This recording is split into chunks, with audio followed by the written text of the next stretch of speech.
What's up, everybody? This is Corn Beaner. Today is May 21st, 2012, and it's pretty late at night. It's about 11:15, and I know I told you guys out there, whoever watches my channel and subscribes, and thank you guys again for the views, that this wouldn't suffer. But unfortunately, once I started work, it started this whole process of being there, 10-12 hours a day, plus the process of getting home because the car is on a disabled list right now because the master cylinder is gone. So I have two options: either take the bus to work or die in a fiery car crash when my brakes fail to brake or stop or halt the momentum of my car.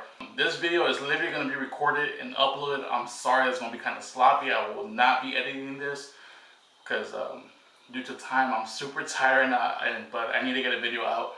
And but yeah, I'm enjoying my new job. The project I'm working on, I'm super excited about it. I'm glad that I'm able to be a part of the project. And it's been 1.5 years since I've been in video games, and to go back with this project for the company, for the studio that I work for right now, it's probably the best way for me to go back. But yeah, without further ado, just get started with the little bit of stories that I actually have for you guys today.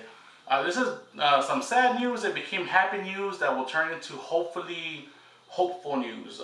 Studio 38 is a studio that was co-founded by future Hall of Fame pitcher Curt Schilling. Now the problem with, well, not really the problem, but the problems that ran in with Studio 38 is that they borrowed a lot of money from the state of Rhode Island to create a studio there, move the studio over there, with the hopes that they would create more jobs. They got a $75 million loan.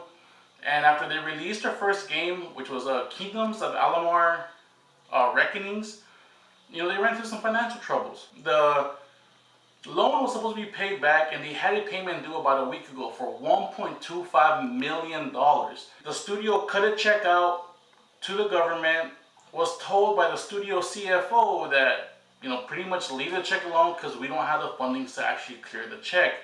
Well, after about 2 days of delays or whatever, in other things that happened, fortunately enough, somehow, some way, Studio 38 was able to get the $1.25 million to pay off this, I guess, portion of payment they owed to the Rhode Island state government. So what that means is that from now until about November, they're kind of only have to take care of themselves, see how they can stay afloat, and keep working on their future MMO game that's set to release in June 2013. It's called Copernicus. I'm sorry, it's like, I'll put a link to the videos and all the stuff down below. Their next payment that you have to make to the Rhode Island state government is in November, and that's going to be for $2.6 million. So here's all hoping that by chance they can actually, make the ends meet. The game sells a little bit more, which is Kingdoms of Amalur Reckoning, and hopefully they can get the money and get private funding or whatever and keep the studio afloat, because these are all startups. This is a startup company. I want to see them succeed because we need new startups in this so the industry doesn't grow stagnant. And best of luck to Studio 38. I hope, I wish everybody did nothing but the best, and I hope you guys succeed in whatever you guys do. And from there, we're going to be moving on. So after the last, I guess, 3 or 4 weeks that I spent kissing Blizzard's ass for, Diablo and being pretty much the best in the industry, when Diablo 3 launched last week, May 15th, there was a lot of problems. Error blah blah blah, error 3000 and something, and error 300 and this, and error, and it pretty much left everybody unwilling to play the game when the game launched. Just to show you guys that I am, I guess, a straight shooter when it comes to this, I love Blizzard. I've made no odds or ends about that. I think they are by far probably the best developer to exist within the last 20 years. But Blizzard, everybody said that it was a bad idea for you to move everything to Battle.net or your Battle.net system because it always required people to be online. I didn't see that much of a problem with it in StarCraft.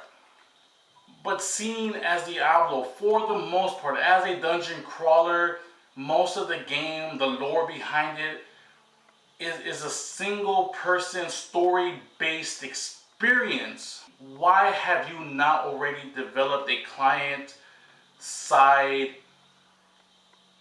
I guess, like account where people like me, people like anybody else who plays Blizzard games can keep our Blizzard tag, sign into this offline account, earn achievements, save single player save single player progression, save all this stuff.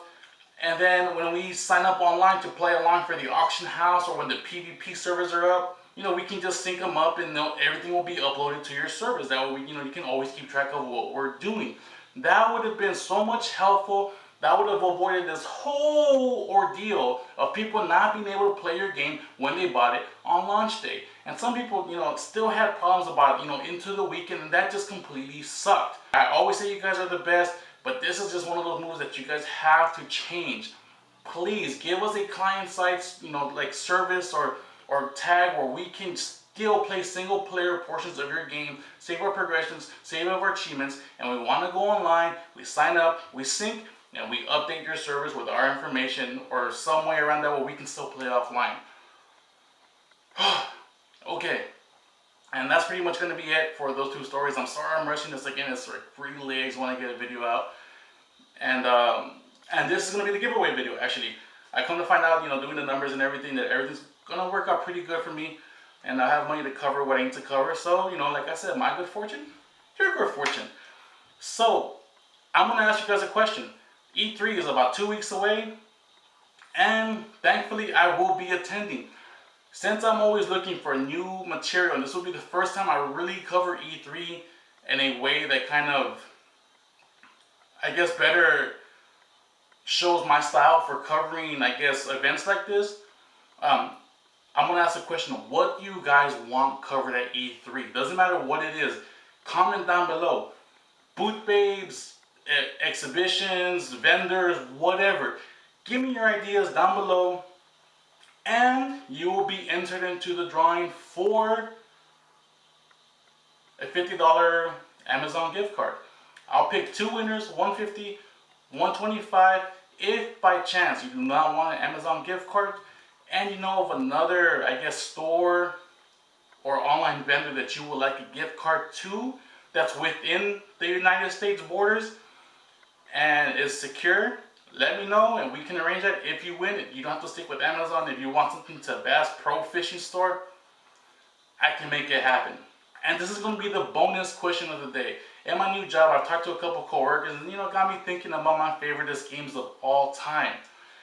So I'm going to give you guys hints going from 5th to 1st. If anybody can guess my 5 top video games of all time, my personal 5 top video games of all time, I'll give you guys an additional 25 bucks. If you're the first one, I'll give you an additional 25 bucks. Listen correctly. You don't have to win the other ones, but if you happen to be the first one to post my top 5 and you happen to be picked randomly, you get the gift, whatever you get, another 25 bucks, and we all good. So I'm going to give you guys a hint for number 5 and number 4. These games came out on the Nintendo Entertainment System, the good old NES back in the days. This is your clue for both 5 and 4. Blue Raccoon. Alright, Blue Raccoon. Again, these games came out for the for the Nintendo Entertainment System, the original 8-bit Nintendo Entertainment System. Blue Raccoon. Number 3. If Angelina Jolie had a brother, he'd probably play this role. Kind of not obvious, kind of obvious, we'll see. But yeah. Number 2. Whether it's solid, whether it's liquid, number 4 was always my favorite. And my number 1 video game of all time, the game that I love the most. I found it 14 years ago roughly. Played it, loved it for what it did for me as a gamer.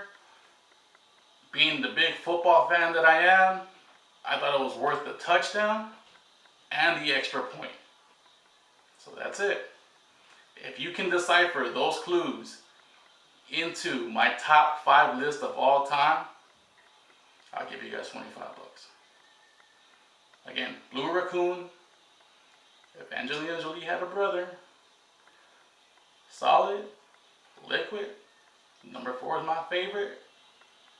And the game that I played 14 years ago, being the football fan that I am, is worth the touchdown and the extra point.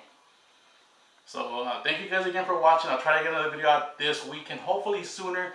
And sorry it's going to be really long and unedited, but like I said, I don't have the time. I need to get some sleep. I need to go back on the bus around, I need to wake up like at 6:30 to get back on the bus, but I want to just share with you guys and all that stuff, and I'm blabbing now. So I'll see you guys next time. Thank you for everything once again. Don't forget to comment, like, please do all that good stuff. And I will announce the winners in roughly 2 weeks. And I'll have another video reminding you guys. But yeah, this has been Cornbeer, and I'll see you guys next time. Peace out. Bye.